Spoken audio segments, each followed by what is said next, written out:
നാട്ടിലിപ്പോ നമ്മളാണ് ചർച്ചാ വിഷയം.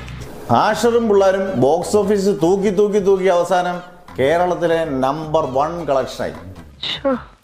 നീയാളൊരു മഹാനായി മാറി. അതെ, ആദ്യ പടത്തിൽ ഇൻഡസ്ട്രി ഹിറ്റ് തൂക്കിയ ആഷിറിന്റെ ഇപ്പോഴത്തെ ആസ്തി കേട്ടാൽ നിങ്ങൾ ഞെട്ടും.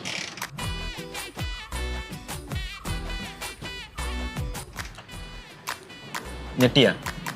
ഞെട്ടി. ഞാൻ ഞെട്ടി. പക്ഷെ വാസുവേട്ടൻ ഞെട്ടിയില്ല. 200 കോടിയിൽ 100 കോടി ആഷിറിനും സംഘത്തിനും. കോടിയാ? അതേടാ. എന്തൊക്കെയാണ് ഈ കൊച്ചു കേരളത്തിൽ സംഭവിക്കുന്ന? 100 കോടി എത്ര പൂജ്യം ഉണ്ടെന്ന് എനിക്ക് അറിയാൻ വയ്യ. എന്തൊക്കെ കരക്കമ്പിയടാ കേൾക്കുന്ന. ഇങ്ങനെയുണ്ടോ കള്ളന്മാർ ലോകത്ത്? വെറുതെ ഇങ്ങനെ ഓരോ റൂമിലും കയറി വന്ന് നട്ടാ കുരുക്കഥ നുണകൾ പറയല ഇവന്റെയൊക്കെ ഹോബി. അടുത്ത സിനിമയിൽ സൂപ്പർ ഹീറോസ് ആവാൻ റെഡിയായി ഹാഷിർ, അലൻ, വിനായക്, അജിൻ, ദേവരാജ്. ഇങ്ങനെ എന്തെങ്കിലുമൊക്കെ പറയുമ്പോഴേ എന്റെ മനസ്സിനൊരു സന്തോഷം ഉണ്ടാവുള്ളൂ. ഞാൻ എന്റെ സന്തോഷം നോക്കിയാ പോരെ. അടുത്ത പടം തൊട്ട് ഈ പേരിന്റെ ഫ്രണ്ടിലും ബാക്കിലും ഇടയിലും ഒക്കെ എന്തെങ്കിലുമൊക്കെ ചേർക്കണം. ഈ യൂണിവേഴ്സൽ സ്റ്റാർ എന്നൊക്കെ പറയുന്ന പോലെ. ഇയാൾക്ക് എന്താണ് വയ്യേ? Action hero Allen.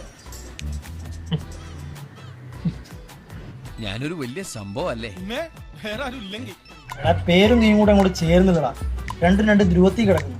വേണ്ടട്ടോ, നീ ചായ അടിച്ചാ മതി, നീ എന്നെ അടിക്കാൻ നിൽക്കണ്ട. ഓക്കെ, ഞാൻ ആക്ഷൻ ഹീറോ ആയാലും എന്താണ് കുഴപ്പം? നീ ഒന്ന് അടങ്ങ്. മെയ് 8 നമ്മുടെ പടം വാഴ 2 ജിയോ ഹോട്ട്സ്റ്റാറിൽ വരും. അതിറങ്ങി പ്രേക്ഷകർ തീരുമാനിക്കട്ടെ ഞാനും നീയും ലവന്മാരൊക്കെ എന്ത് സ്റ്റാർസ് ആണെന്ന്. കറക്റ്റ്. അതൊക്കെ പോട്ട് ഞാനിനി ഏത് സ്റ്റാറാണ് എന്തോ.